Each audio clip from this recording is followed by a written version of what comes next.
Dios le bendiga, iglesia. Le doy gracias a Dios y al Ministerio de Hombres de la Iglesia de Jesucristo Reina por darme la oportunidad de ministrar la palabra en el día de hoy, en el final de este gran retiro, que es de hombres comunes y corrientes al servicio de un Dios extraordinario. Oremos. Padre, en el nombre de Jesús, te damos gracias, Señor, por este momento que aunque sea virtualmente y no personalmente nos estamos congregando, Señor. Te damos gracias, Dios, porque la gloria tuya la hemos visto en cada punto de nuestras vidas, Padre. Te pido que bendigas a todo el ministerio de hombres, Señor, que bendiga también a sus familias, Padre. También que bendigas a nuestra comunidad, que bendigas a nuestro país y bendiga a todas las naciones, Señor. Te pido, Padre, que me utilices como vasija vacía donde vas a depositar lo que quieres decirle a tu iglesia, Señor. Te damos gracias en el nombre de tu Hijo amado Jesús. Amén y amén. Muy buenos días. Muy buenas tardes o quizás muy buenas noches. Como estaba mencionando al principio, el retiro de nosotros, los hombres de la Iglesia de Jesucristo Reina, se titula Hombres comunes y corrientes al servicio de un Dios extraordinario. A lo largo de esta administración de la palabra, vamos a ver muchas personalidades que han resaltado en el mundo y han reconocido que no han sido ellos por sus propias fuerzas, sino también que ha sido porque solamente Dios es el que puede hacerlo.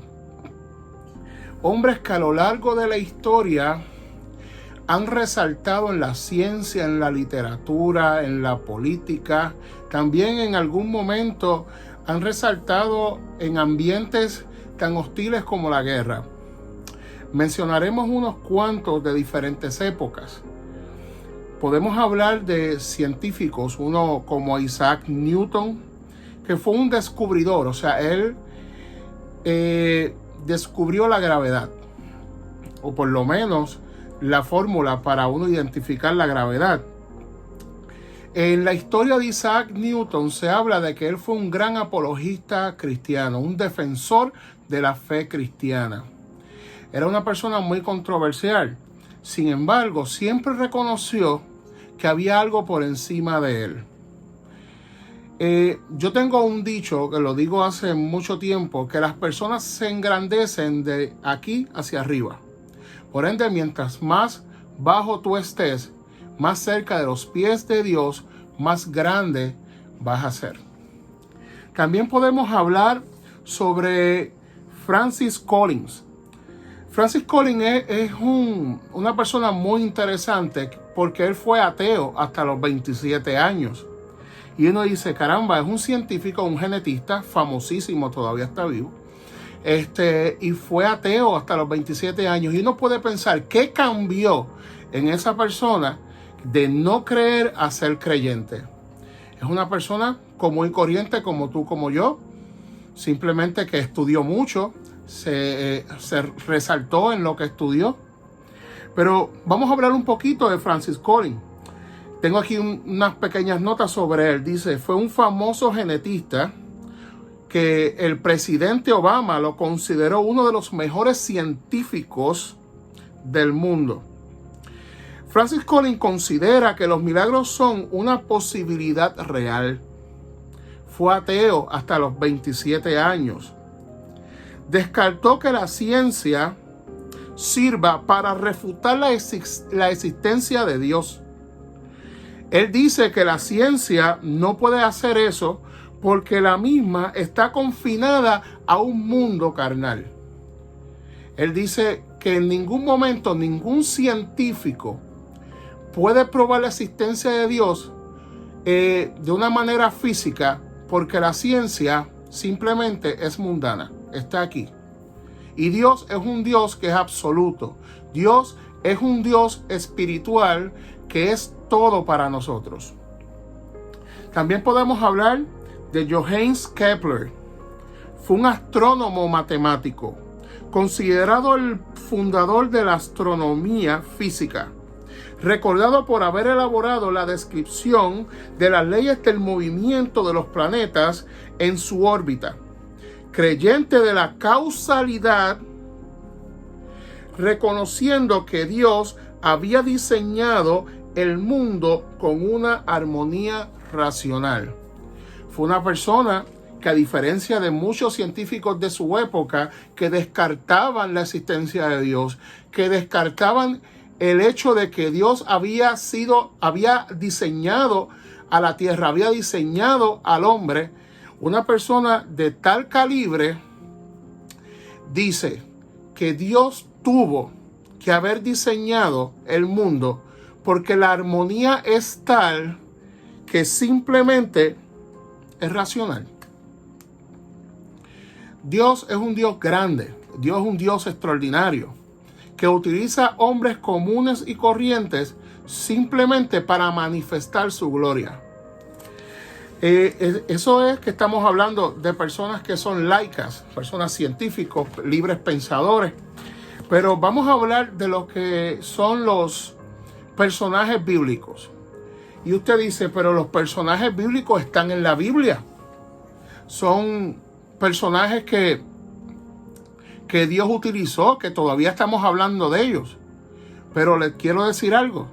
Eran hombres y mujeres comunes y corrientes. Todavía estamos hablando de ellos porque ellos permitieron que Dios entrara en ellos y manifestara su gloria, siempre reconociendo que Dios es Dios y que sin Dios no hay nada. Vamos a hablar de diferentes personalidades y busque su Biblia porque vamos a leer algunos pasajes bíblicos que son muy interesantes, que resultan en que sí eran personas comunes y corrientes y que Dios simplemente decidió utilizarlos, y todavía en esta época, miles de años después, estamos hablando de ellos. Vamos a hablar de Moisés. Moisés es uno de mis personajes favoritos de la Biblia. Moisés y Noé, después hablemos de Noé, claro, pero Moisés en primera instancia, yo me lo imagino una persona fuerte, una persona a la misma vez insegura, pero fuerte. Y uno dice, ¿por qué Dios escogió a Moisés? Si describen que Moisés hasta no sabía ni hablar. Y caramba, lo escogen y en el judaísmo, Moisés es la figura más importante de esa religión. Incluso el judaísmo cristiano, Moisés es la figura más importante de esa religión. Todavía estamos hablando de Moisés. Moisés consiguió la liberación del pueblo hebreo. Vamos a ir a Éxodo 3 y vamos a leer del verso 1 al 4. Vamos a buscar Éxodo 3 del 1 al 4. Le voy a dar un ratito para que usted lo busque. ¿Ya lo encontró?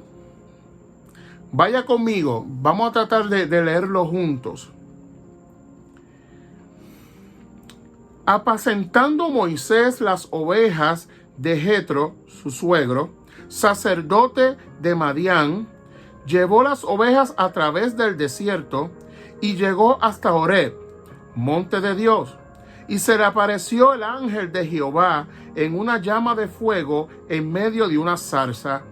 Y él miró y vio la zarza ardía en fuego, y la zarza no se consumía.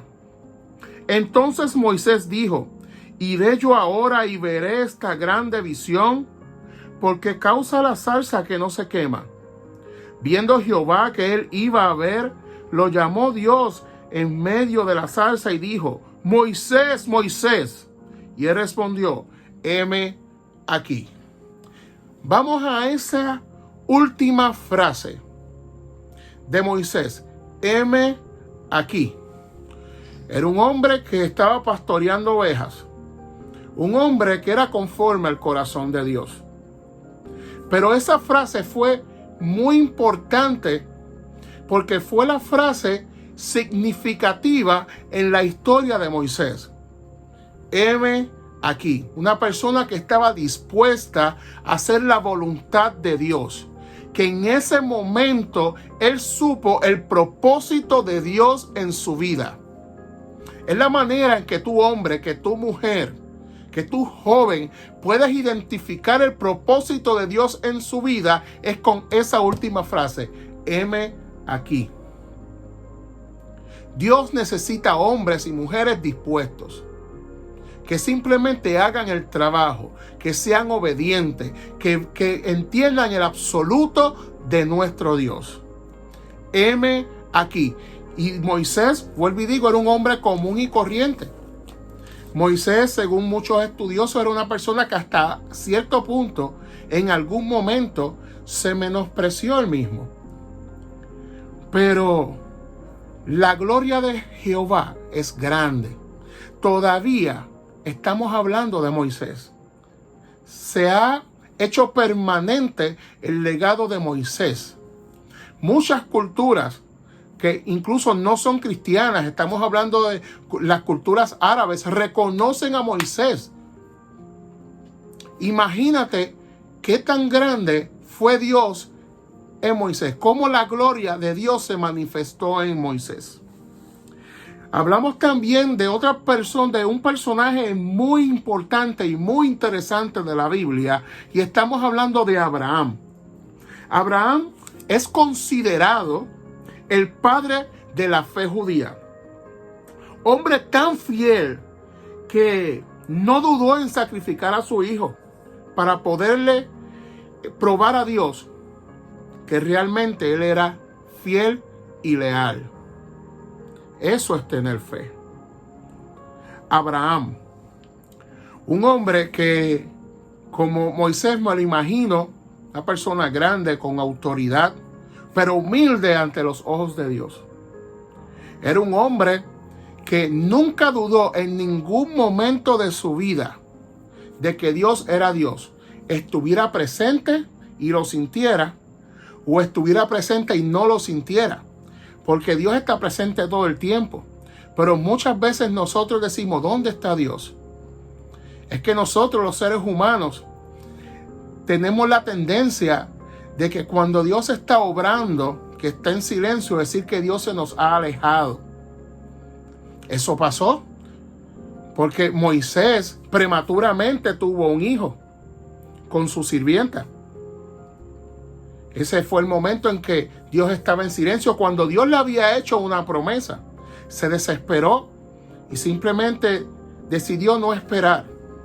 Todavía al sol de hoy estamos sufriendo las consecuencias de esa mala decisión de Abraham. Sin embargo, Dios es un Dios tan fiel que, a pesar de que él se adelantó a lo que fue la voluntad de Dios, Dios lo bendijo. Y es el Padre de Israel. Todavía reconocemos lo que es y lo que fue Abraham. Vamos a buscar un versículo en el libro de Génesis, capítulo 12, del 1 al 2. Vamos a buscarlo. Vamos a leerlo. Le voy a dar un tiempito para que usted lo busque. Ya lo tiene. Vamos a leer. Lea conmigo. Génesis 12, del 1 al 2. Pero Jehová había dicho a Abraham: vete de tu tierra y de tu parentela y de la casa de tu padre a la tierra que te mostraré. Y haré de ti una nación grande y te bendeciré y engrandeceré tu nombre y serás bendición. Abraham era un hombre común y corriente. Era un hombre que le servía a un Dios extraordinario. Y el legado de Abraham actualmente es el legado más extraordinario que usted se pueda imaginar. Es el padre de la fe. Muchos estudiosos dicen que él fue el fundador de la religión judía. Y la religión judía es una de las religiones con más presencia en el mundo. Y era un hombre simple, era un hombre común y corriente. Era un hombre que tenía una autoridad del cielo, tenía una autoridad en la tierra, reconocía quién era Dios y con humildad le servía. También hablemos de otro personaje bíblico muy interesante, que es el rey David. El rey David, desde muy pequeño, Dios ya lo había separado para algo grande. David fue conocido por vencer al gigante Goliat con una honda y una piedra, con algo pequeño. Una honda era un pedazo de cuero que tenía en el centro del cuero, tenía como una cavidad donde ponían unas piedras que tenían que ser escogidas, unas piedras en específico, que le daban vuelta y lo tiraban, iba a una velocidad increíble. Y Goliat, a pesar de que era una persona grande, el margen de error para que esa piedra realmente le diera y lo acabara era muy grande. El porcentaje de que esa piedra pudiera darle a Goliat y tumbarlo era casi ninguno. Pero ¿qué hay detrás de un hombre y una mujer de Dios? Dios. La gloria de Dios siempre se va a manifestar. El propósito de Dios siempre se va a dar. Usted lo entienda o no lo entienda. Una vez, y voy a hablar esto como un pequeño testimonio, yo tenía un pastor muy amigo que decía, Dios te va a bendecir. Dios te va a bendecir, pero tienes que prepararte para esa bendición. Es como el agua. Cuando usted tiene mucha sed y no hay agua, y usted encuentra una cascada de agua cristalina como las del Yunque, hermosas, frías, quien ha ido al Yunque sabe que esa agua es limpia y fría, y usted tiene demasiada sed, y usted va a poner las manos así para tomar agua. Usted va a poner las manos de esta manera para poder recibir toda el agua posible para poder saciar esa sed. Cuando Dios te va a bendecir, tienes que hacer ese mismo acto. No ponga las manos así, porque toda la bendición se va a filtrar. Tienes que poner la mano en esta posición para poder agarrar toda la bendición posible. Porque cuando Dios da en sobreabundancia. Lo hizo con Moisés, lo hizo con Abraham, lo hizo con David, lo hizo con Salomón, lo hizo con todos los personajes bíblicos, lo hizo con Job. Pero tienes que estar preparado para recibir esa bendición. Muchas veces nos hacen pasar por momentos complicados para nosotros poder apreciar y reconocer las bendiciones de nuestro Dios. Vamos a hablar de David. Vamos a buscar un versículo que está en 1 Samuel 16:1. Vamos a buscar. Estoy hasta sudando. Aquí la manifestación de Dios está grande. Dios va a hacer algo en nuestras vidas. Lo que está pasando no está pasando por pura casualidad. Es que Dios tiene un propósito detrás de todo, absolutamente todo lo que está sucediendo. Vamos a buscar 1 Samuel 16:1. Si ya lo encontraron, digan en su casa amén, como si estuviéramos en la iglesia. Dijo Jehová a Samuel: ¿hasta cuándo llorarás a Saúl, habiéndolo yo desechado para que no reine sobre Israel? Llena tu cuerno de aceite y ven, te enviaré a Isaí de Belén, porque de sus hijos me he provisto de rey. Desde muy pequeño, Dios separó a David. Lo separó. Dijo, él va a ser el rey. De él van a hablar todas las naciones por muchos años hasta que el Mesías vuelva a regresar. Ya Dios tenía el plan trazado desde el comienzo. Lo mismo Dios hace contigo. Desde el momento en que fuiste concebido, Dios ya trazó tu plan y te va a hacer saber cuál es tu propósito. Te va a hacer saber cuál es tu camino. tienes que entrar en intimidad con Dios para poder identificar de una manera correcta qué es lo que Dios quiere para ti. Mire en este versículo bíblico, cuando Dios le dice a Samuel, coge tu cuerno y ve. Coge tu cuerno y ve. Samuel no sabía lo que iba a buscar o a quién en realidad iba a buscar. Él simplemente fue y pedía dirección a Dios. Un hombre que incluso Samuel, un hombre común y corriente, que simplemente era obediente a Dios, escuchaba la voz de Dios, sentía a Dios, podía ver a Dios. Y él identificó al más pequeño de la familia, al menospreciado de la familia. Incluso era pastor, probablemente estaba maloliente porque tenía que bregar con esa oveja. Y él fue el que Dios separó para cambiar la historia del mundo. Porque no crea que la situación con David y Saúl se quedó en ese momento. Las repercusiones de esos días todavía están vigentes. Una larga cadena de sucesos que ha llegado a lo que estamos ahora. ¿O usted se imagina que hubiese pasado si David no hubiese reinado?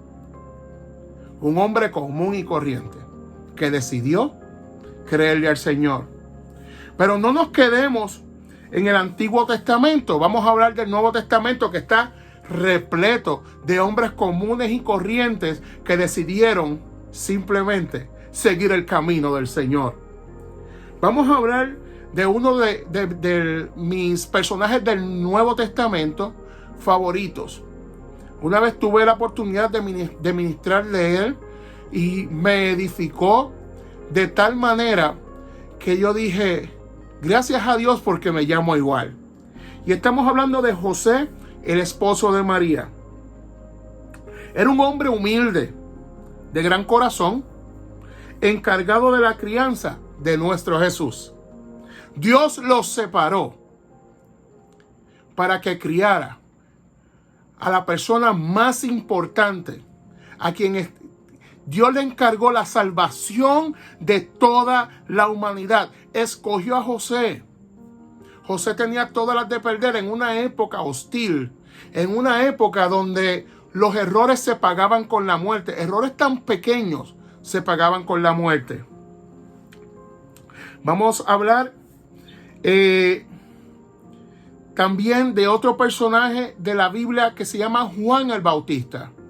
Juan el Bautista, yo me lo imagino una persona así carismática, pero a la misma vez un evangelista fuerte que quería llevar las buenas nuevas de salvación, que sabía que el Mesías estaba ya entre nosotros y que él tenía la obligación de que todas las personas reconocieran que el Mesías estaba aquí.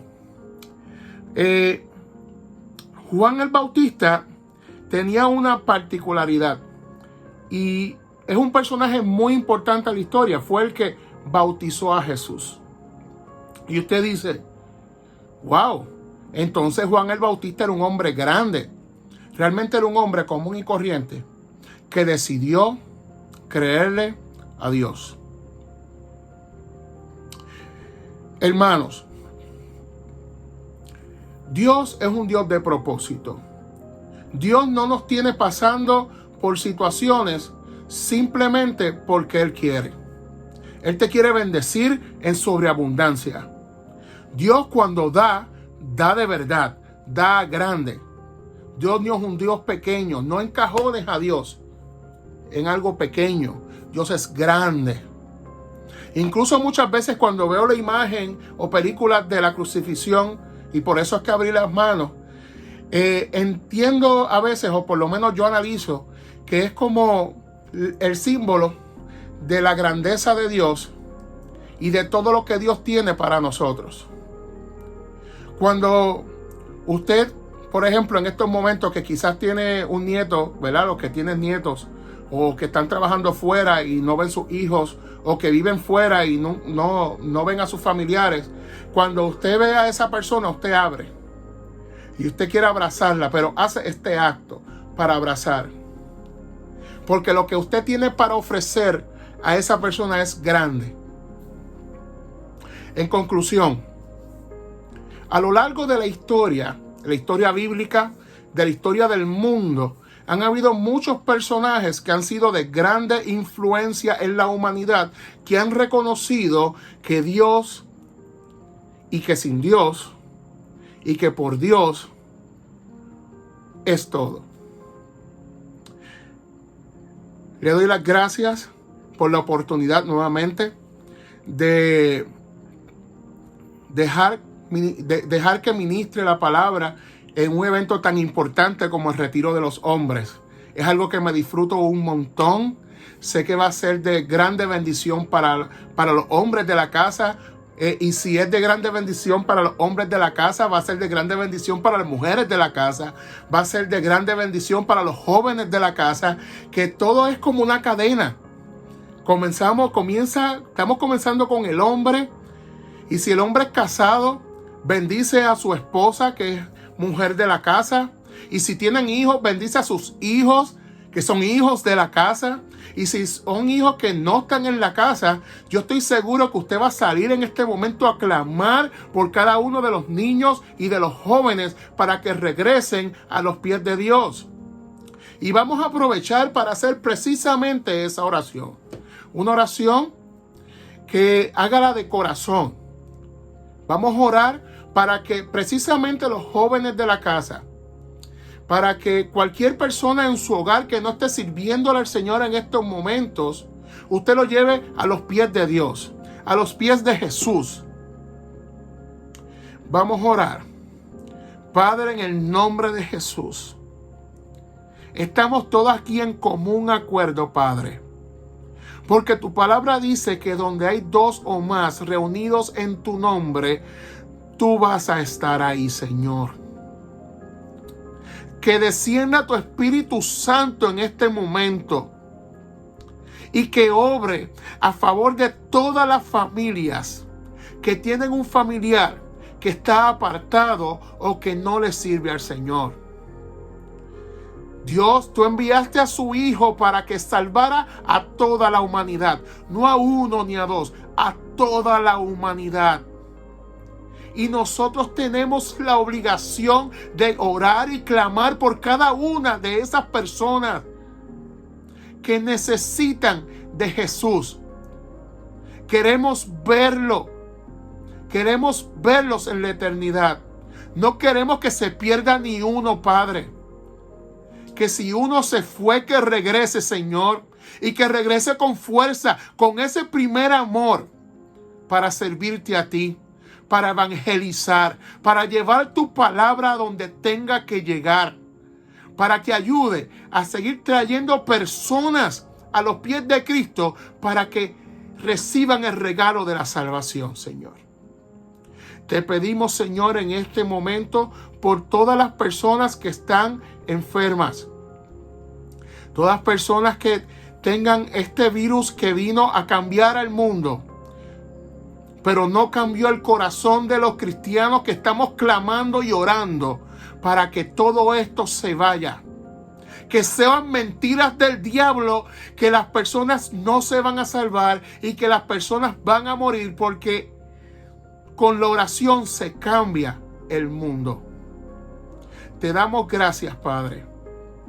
Te damos gracias, Señor. Te damos gracias de todo corazón, Señor. En el nombre de tu Hijo amado Jesús. Amén y amén. Iglesia, Dios los bendiga.